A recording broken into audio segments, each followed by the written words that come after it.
Bom dia, boa tarde ou boa noite, dependendo do horário que você estiver nos assistindo. Meu nome é Sérgio W. Soares e estamos dando início a mais um Auxílio ao Evangelho no Lar, onde vamos estudar hoje, é o de número 166, onde vamos estudar Evangelho segundo o Espiritismo. Olha ele aqui, ó, tá vendo aqui, ó, dei o zoom aí, ó, tá vendo? Evangelho segundo o Espiritismo, capítulo 22. Estamos começando hoje o capítulo 22. É aquele que fala, não separeis o que Deus juntou. E vamos estudar os itens 1 ao 4, que fala sobre indissolubilidade do casamento. O que é indissolubilidade? É aquilo que não pode se desfazer, né? Casou, não pode mais separar? É isso mesmo? Então tá casado, vai ter que ficar eternamente ali, mas se a pessoa trata mal, se complica, como é que fica isso, hein? Vamos estudar isso, tá? Aliás, esse capítulo é um capítulo curtinho, que vai ser estudado hoje e na semana que vem. A gente já está finalizando ele. Mas, vamos então tirar as dúvidas daqui a pouco. Nossa página na internet, você está vendo aí na tela, www.evangelhonolar2012.blogspot.com. Toda sexta-feira tem um novo vídeo. Junto com esse vídeo tem o texto do Evangelho. Junto com o texto do Evangelho tem o texto da página de preparo. Hoje é do livro Caminho, Verdade e Vida. Ó.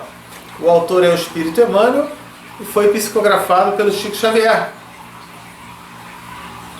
O que mais? Tem o significado das palavras mais difíceis, em parênteses, junto do texto. Então você sequer precisa ter o Evangelho na sua mesa. Tendo ali o texto, tá ótimo. Abriu no seu celular, notebook, tablet, ou se você preferir imprimir também, pode ser, não tem problema nenhum. Então tem tudo mastigadinho. Ah, você tem dúvidas ainda? Você pode tirar dúvidas, principalmente no início. Entrar lá, clicar no ano 2012, tem o passo a passo de como fazer o Evangelho e tem o Tira Dúvidas. Se você ainda tiver alguma dúvida, manda um e-mail pra gente. Olha aí, ó, o e-mail, ó, amorperdãoefé@gmail.com. A gente vai respondendo todas as dúvidas que vocês enviam pra gente, tá? Então, dá pra você fazer um bom Evangelho no lar na sua casa, encontrar os benefícios, né? A proteção espiritual, a harmonização espiritual que cada um vem a receber com isso. Então vale a pena conferir. Vale muito a pena conferir isso. Ou se organizar e fazer essa prática. Onde a gente estuda aqui os valores morais ensinados pelo Cristo, né? Facebook. Olha aí, ó. facebook.com/Evangelho no Lar 2012. Mais do que curtir, clica no compartilhar. Torne-se um instrumento de auxílio ao teu próximo. Os grupos espíritas que você participa, né, no Facebook, compartilha no grupo. Compartilha nos grupos que vocês participam. Vai ser bem legal e com isso, mais e mais pessoas estarão empenhadas nesse estudo, que, para quem já o faz há muito tempo, já percebeu que é um estudo extremamente edificante, construtivo, né, que nos conduz a prática do bem, do amor, da caridade, do auxílio ao próximo, da fé, do perdão. Então, vale muito a pena. Você que está chegando agora, está assistindo esse primeiro programa, nosso estudo tem cerca de 35 minutos. 30 a 35 minutos. Os 5 minutos iniciais de introdução. Você pode até, se quiser, nos outros vídeos, né, já pular, já avança lá, né, com o mouse, para 5 minutos exatos, é a hora que começa com a prece, tá? Esses estudos, tem gente que gosta de fazer aleatório, né? Vou sortear um e vou fazer. Pode fazer isso? Pode, mas o ideal é você começar do número 1, depois o 2, o 3, o 4, toda a relação tem lá no nosso site. Aquele que a gente falou ainda agora, Evangelho no Lar 2012, ou então bota no Google, Evangelho no Lar 2012, e vai fazendo um a um. Vai ser muito mais proveitoso, porque tem uma razão do capítulo 1 vir antes do 2, e o 2 antes do 3, e assim por diante. Mas o que você fizer, o que você optar, está muito bem escolhido. Tá legal? Vamos dar início com a prece de abertura. Então vamos lá. Querido Deus, amado Mestre Jesus, benfeitores, espiritualidade amiga, obrigado por mais esta oportunidade de estudo, de aprendizado, de conhecimento, onde agradecemos a presença dos anjos guardiães que aqui estão, pedindo a eles que possam harmonizar o ambiente no qual nos encontramos. E que possa o estudo de hoje transcorrer num clima de muito amor, muita paz e muita alegria. Que assim seja, graças a Deus. Então, vamos lá. Evangelho no Lar. O capítulo 22, né? A página de preparo, então. É o livro Caminho, Verdade e Vida. Capítulo 164, o título é Não Perturbeis. Então vamos entender isso aí. O autor é o Espírito Emmanuel, quem psicografou foi o Chico Xavier. Ele começa com uma citação de Jesus que foi anotada por Mateus no capítulo 19, versículo 6. O que Jesus falou? Portanto, o que Deus ajuntou, não o separe o homem.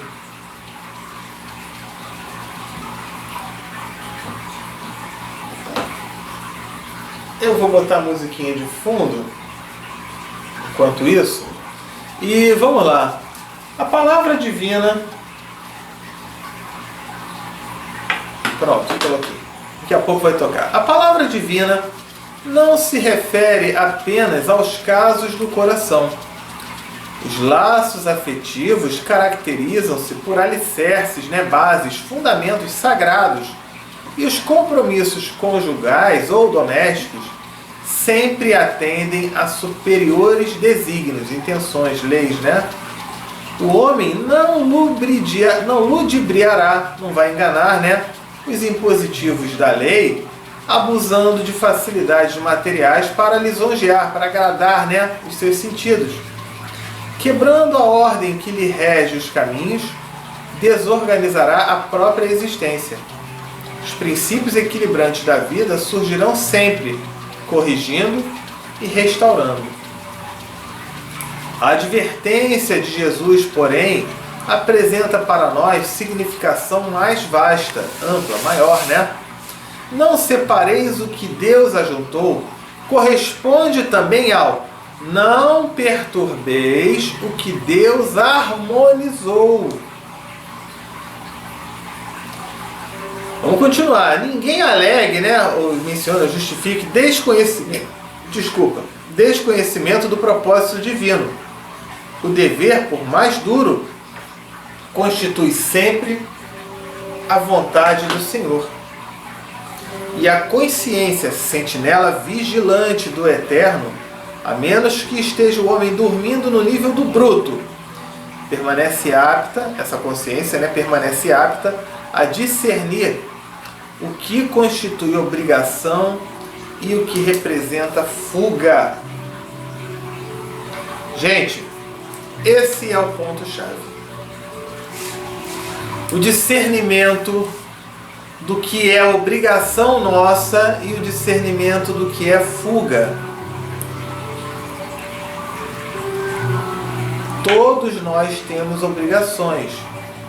Todos nós temos compromissos. E quando ele fala não separeis o que Deus ajuntou, vamos parar de ficar com essa ideia de que é só no casamento. É só no casamento. Deus juntou, não separa mais. Mas foi Deus que juntou ou foi a gente? Foi você que escolheu sua esposa, seu marido? Seu namorado, sua namorada? Pela internet a gente já vê coisas absurdas de casamentos com bonecas infláveis. A pessoa sacerdote. Então eu declaro boneca inflável e marido, boneca inflável e mulher, até que a morte os separe ou um furo estoure o boneco. Não sei como é que ia ser isso, Como é que fica isso? Dá para imaginar? Isso foi uma união de Deus ou uma união dos homens? Ah, do boneco inflável é claro que foi dos homens. É do nosso casamento também, do relacionamento também. E tanto do relacionamento como na vida, no trabalho, nos estudos, nas tarefas de casa, existe a obrigação e existe a fuga. Ah, tá chovendo hoje, eu não vou trabalhar não. Olha aí o problema da fuga. Eu posso às vezes fazer mais tarde um determinado serviço, mas adiar é uma coisa, fugir é outra. E aí você vai adiando, chega uma hora que aquilo ali acumula, vira uma bola de neve. Uma arrumação de uma casa, não vou arrumar hoje não. Ah, amanhã, também não. Depois, também não. Aí quando chega o dia que finalmente vai arrumar, a pessoa reclama assim, caramba, arrumar essa casa é muito chato, porque é muita coisa para arrumar.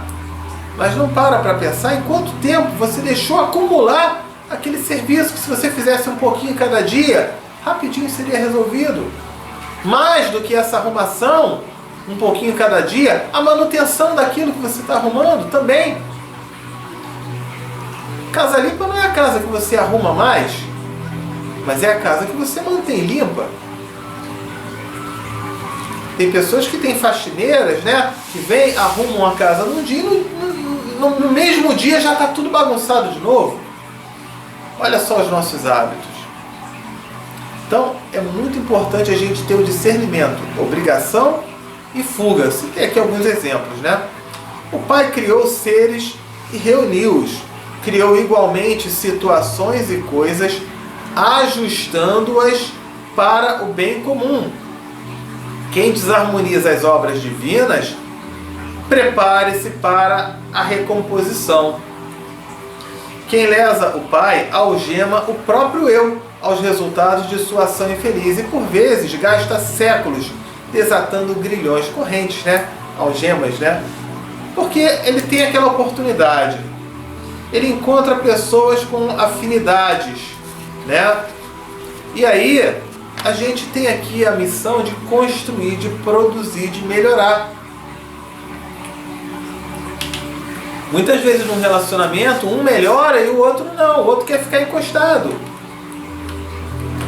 O que aconteceria, por exemplo, se você numa escola, você está na quinta série, tem você e um amigo ou amiga na quinta série.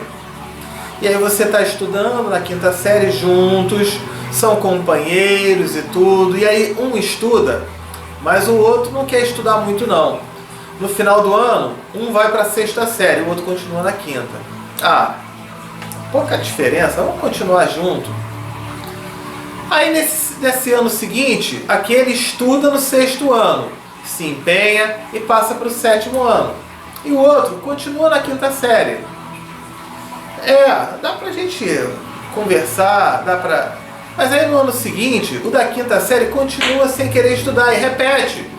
E o outro foi para o oitavo ano, para o nono ano, para o ensino médio, primeiro ano, segundo, terceiro, e aquele continua na quinta série. E aí o que vai acontecer? Olha a parte das obrigações e da fuga. Olha a parte do relacionamento de você crescer junto. Cresceram juntos? Crescer junto é isso? Eu fui pro vestibular e aquele continuou na quinta série. E aí, a gente tem que continuar junto? Não, ué. Aquele outro teve a opção de estudar, de se empenhar, mas preferiu fugir, botar as desculpas. E aí vai criar uma natural disparidade, igual existe, por exemplo, entre um adulto e uma criança, na hora de se conversar. Então a gente precisa refletir muito bem isso, ok?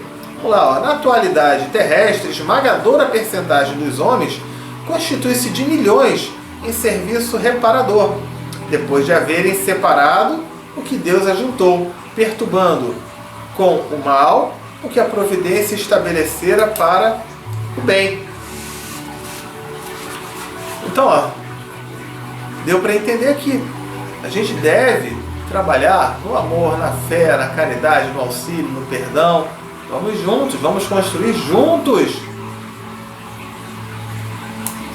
Uma casa se constrói com tijolos, com cimento, mas ela se constrói principalmente quando aqueles moradores se empenham, se esforçam e fazem a sua parte. Porque se não fizerem a sua parte, vai ficar uma disparidade muito grande. Uma falta de afinidade, de sintonia, né? Prestigiemos as organizações do justo juiz, que a noção do dever identifica para nós em todos os quadros do mundo. Às vezes é possível perturbar-lhe as obras com sorrisos, mas seremos invariavelmente forçados a repará-las com suor e lágrimas. Então, ele diz aí o quê? A gente chega, não quer fazer, não quer trabalhar. Não estou dizendo que isso seja para os casamentos, não. Ele fala que Deus ajuntou o homem e não separa, porque Deus criou as obras, criou as situações, as oportunidades. E a gente pode trabalhar nisso. A gente pode progredir, a gente pode evoluir.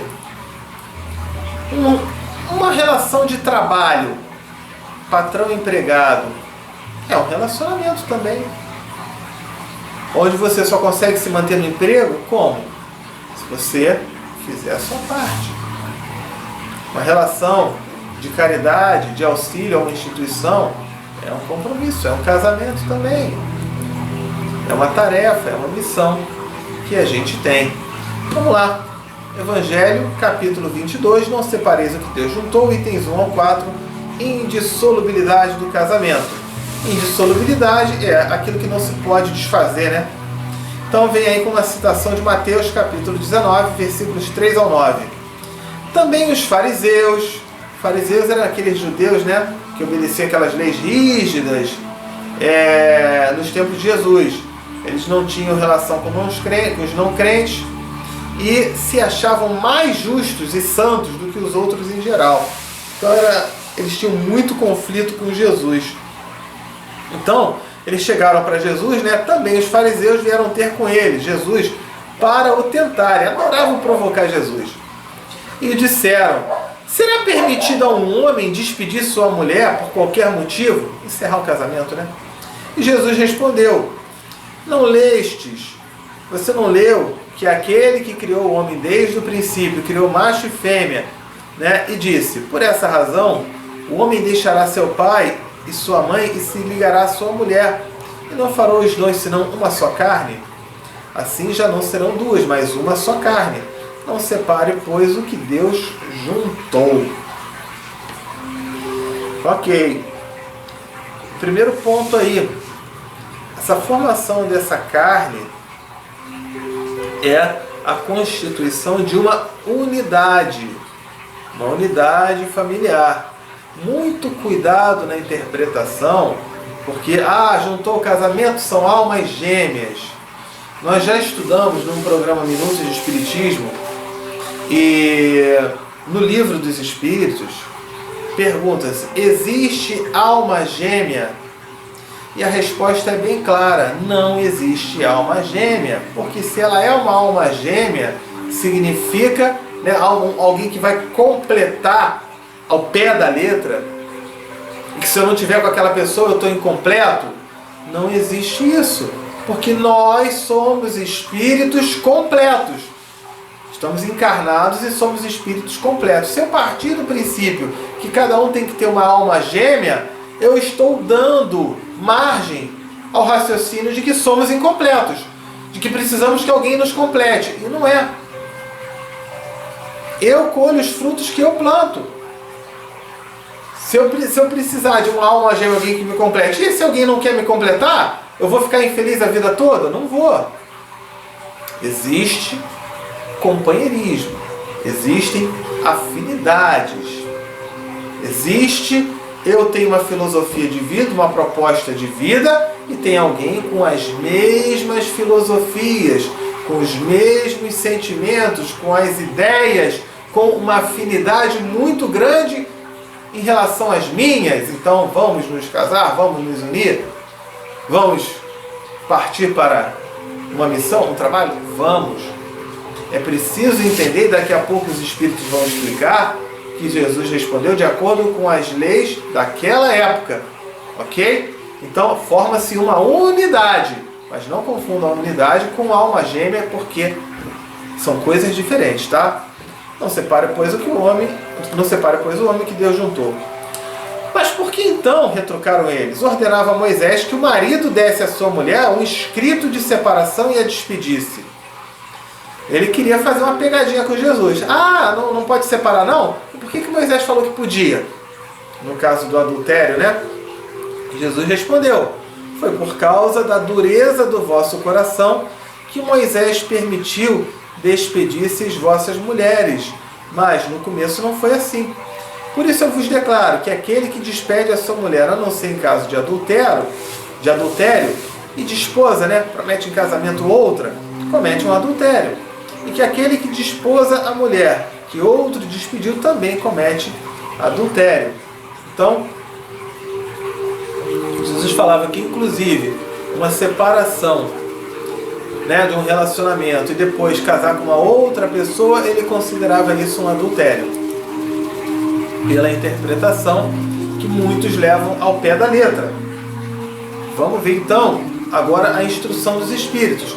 No item 2. Imutável só há o que vem de Deus. Vale lembrar que tem muita coisa que distorce do que Jesus disse.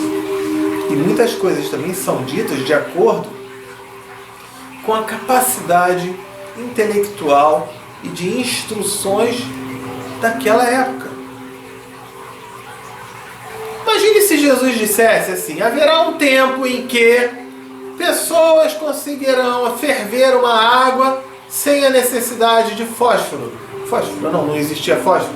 Sem a necessidade do fogo. Nem fósforo ele poderia falar. Alguém iria entender? No século XVIII, XIX, alguém conseguiria entender? Mas hoje entendemos que existe o forno micro-ondas. Eu fervo a água no micro-ondas sem a necessidade de fogo. Então ele falava, repara, a ignorância das pessoas de acordo com a época. E nós ainda somos ignorantes. Comete um tremendo equívoco quem acha, não, hoje, século XXI, eu estou bem demais, sei de tudo. Olha, daqui a 10, 20 anos a gente vai ver como a gente não sabe nada. E a gente tem que aprender e aprender, né? Então vamos lá. Imutável só há o que vem de Deus.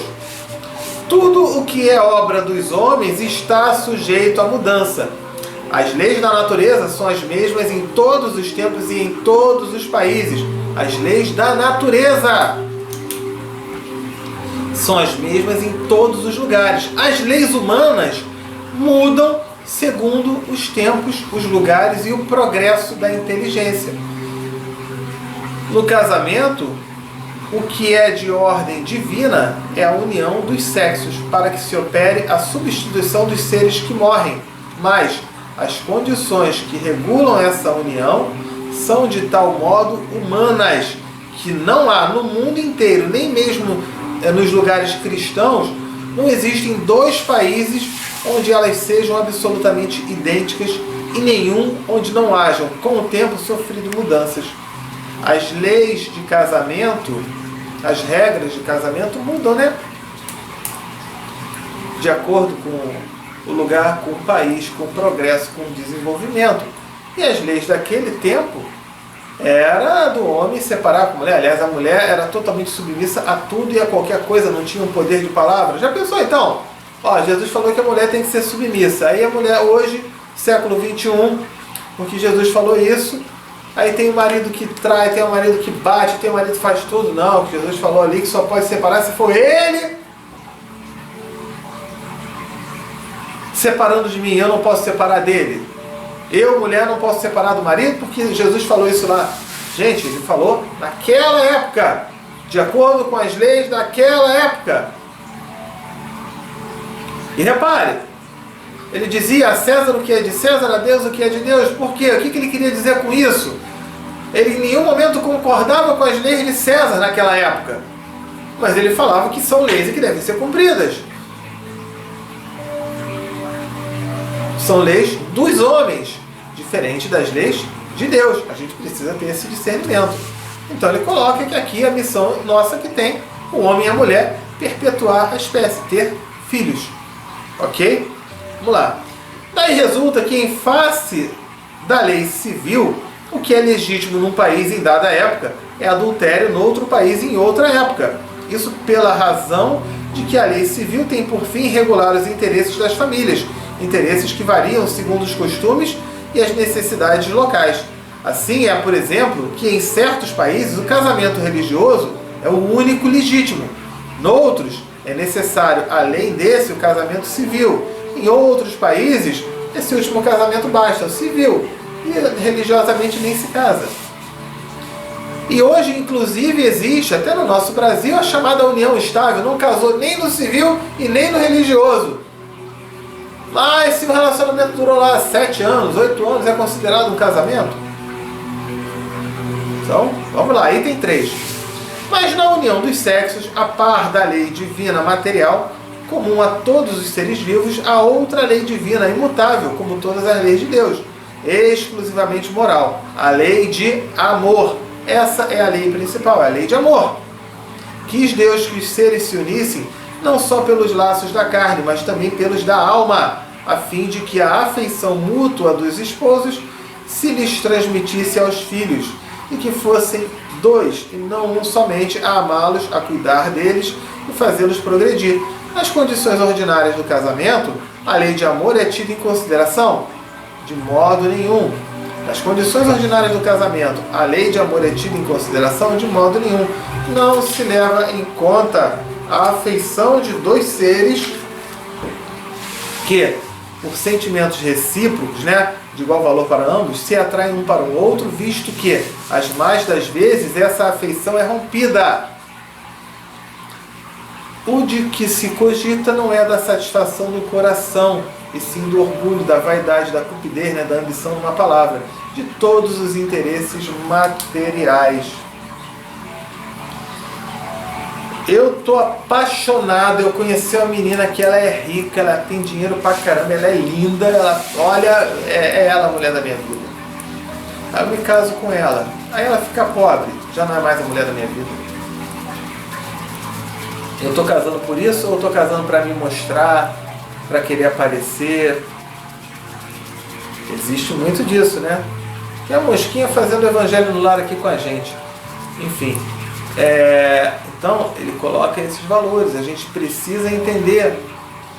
E olha, geralmente quando o casamento ocorre pela parte material, legal, se de repente conseguem se manter naquele status social, até convivem.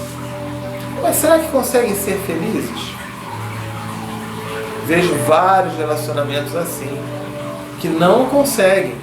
Porque casaram pelo status material ou pelo status físico. Ninguém aqui vai ser hipócrita de dizer que na hora do rapaz conhecer a moça conheceu o rapaz, em tempos modernos o rapaz conheceu outro rapaz, a moça conheceu outra moça. Enfim, não vou me meter nessa história. Você leva em conta o fator físico, Poxa, é bonitinho, Caramba, legal, olha só, todo arrumadinho, Tá, tudo bem. É uma centelha para o início de um relacionamento muitas vezes. Mas aquilo é para você conhecer aquela pessoa. E se o casamento for pela parte da beleza física, os anos vão passar. Todo mundo envelhece. Embora a televisão goste muito de mostrar todo mundo sempre com aquela faixa etária, entre 18 e 28 anos. É impressionante. Passa dos 30, já começa a desaparecer da telinha da TV e vão sendo substituídos sempre gente jovem, bonita, bonitona e tal, que vivem aquele glamour. Mas e depois, quando chega aos 40, aos 50, aos 60, aos 70, aos 80, se casou pela parte material, pela parte física, vai complicar um pouco. Mas se casou pela parte de afinidade, pela parte do coração, pela parte dos sentimentos, levando em conta a parte moral, provavelmente esse casal vai estar bem, principalmente se eles trabalharem juntos, construírem juntos, crescerem juntos. Então vale muito essa reflexão, ok? Quando tudo vai pelo melhor consoante esses interesses, disse que o casamento é de conveniência. A gente já ouviu falar muito disso, né? Casamento de conveniência. E quando as bolsas estão bem aquinhoadas, divididas, compartilhadas, disse que os esposos igualmente o são e muito felizes hão de ser. Quando existe essa divisão dos valores, né? Dos sentimentos, das tarefas de cada um.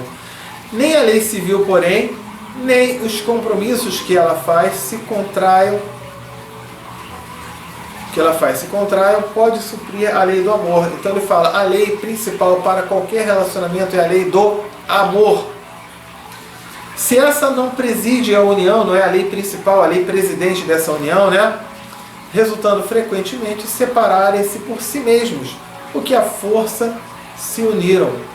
Torna-se um perjúrio, um juramento falso, de pronunciado como fórmula banal, o juramento feito ao pé do altar.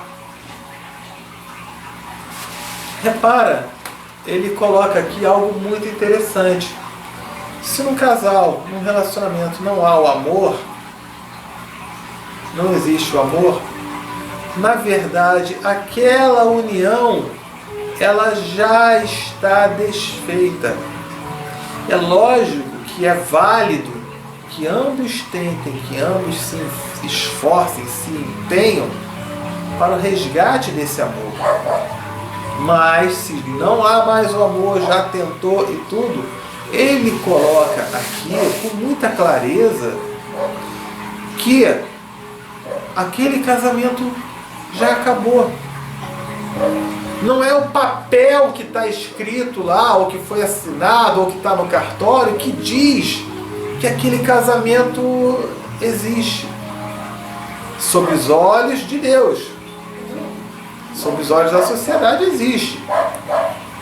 Sob os olhos de Deus não existe, mas aquele amor não existe casamento. Então isso que ele falou, que é um falso, né? Um perjúrio, é um juramento falso. Porque na prática já não tem mais isso. Vamos continuar. Daí as uniões infelizes, que acabam tornando-se criminosas. Dupla desgraça que se evitaria se ao estabelecerem-se as condições do matrimônio não se abstraísse, omitisse, né, da única que o sanciona, que confirma aos olhos de Deus. A lei de amor. Casamento é amor. E amor de ambas as partes, é amor mútuo. Essa é a lei para um casamento existir. Ao dizer Deus, não sereis senão uma só carne, e quando Jesus diz não separeis o que Deus uniu, essas palavras se devem entender com referência à união segundo a lei imutável de Deus, e não segundo a lei mutável dos homens, que modifica toda hora. Será então supérflua a lei civil e dever-se-á volver aos casamentos segundo a natureza? Então essa lei civil não vale nada? Vamos lá. Ele fala, não, claro que não. A lei civil vale muito, sim.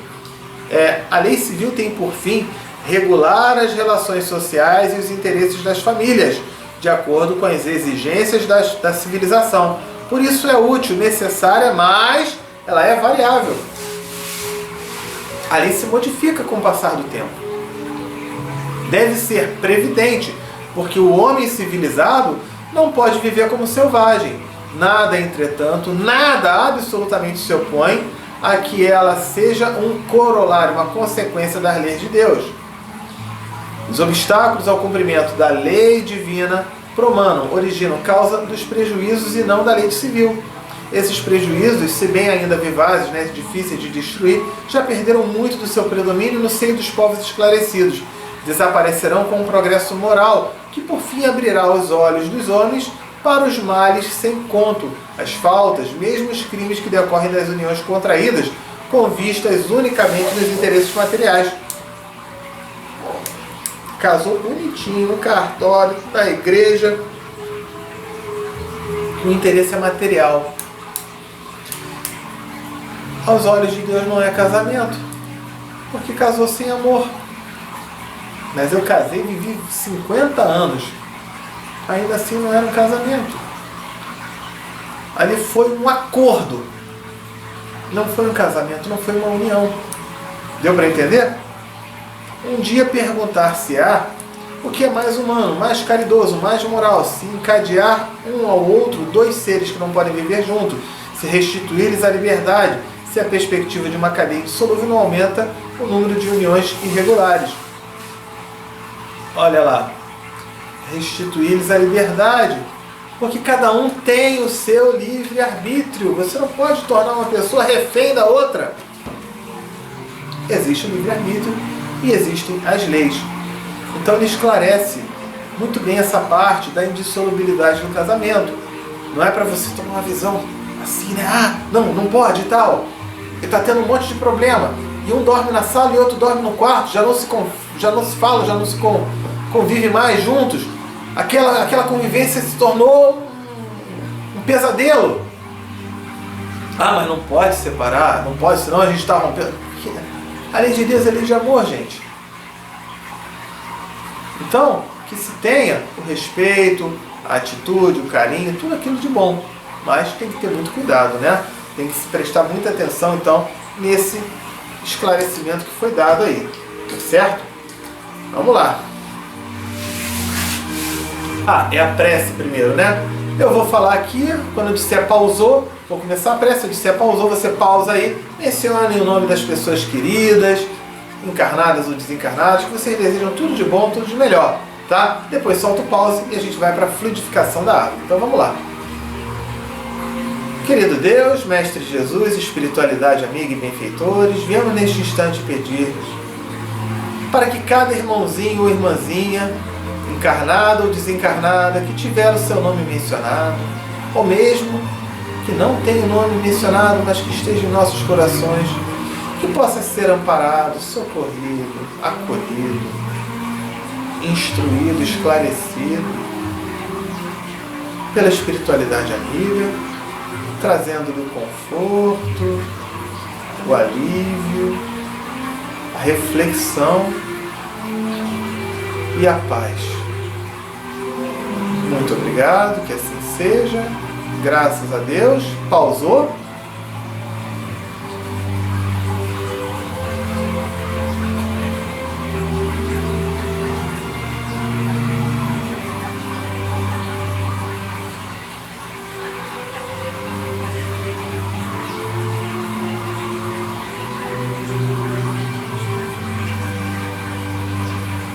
Soltou o pause, fluidificação da água, tá vendo aí, ó, Minutos de Espiritismo, entra lá, tem tudo, programa número 23, tem tudo sobre fluidificação da água, 8 minutinhos de programa, vale a pena assistir. Então, vamos colocar aqui a jarra na mesa, coloque as mãos sobre ela e vamos fazer a prece de fluidificação. Querido Deus, Mestre Jesus, espiritualidade amiga, viemos neste instante rogar-lhes para que possa esta água neste momento receber os melhores fluidos, as melhores energias e vibrações, de maneira que, ao contato dela com nossos organismos, possa nos proporcionar tudo aquilo de bom, importante ou necessário a cada um de nós. Muito obrigado, que assim seja, graças a Deus. Então, estou colocando aqui minha água, saúde.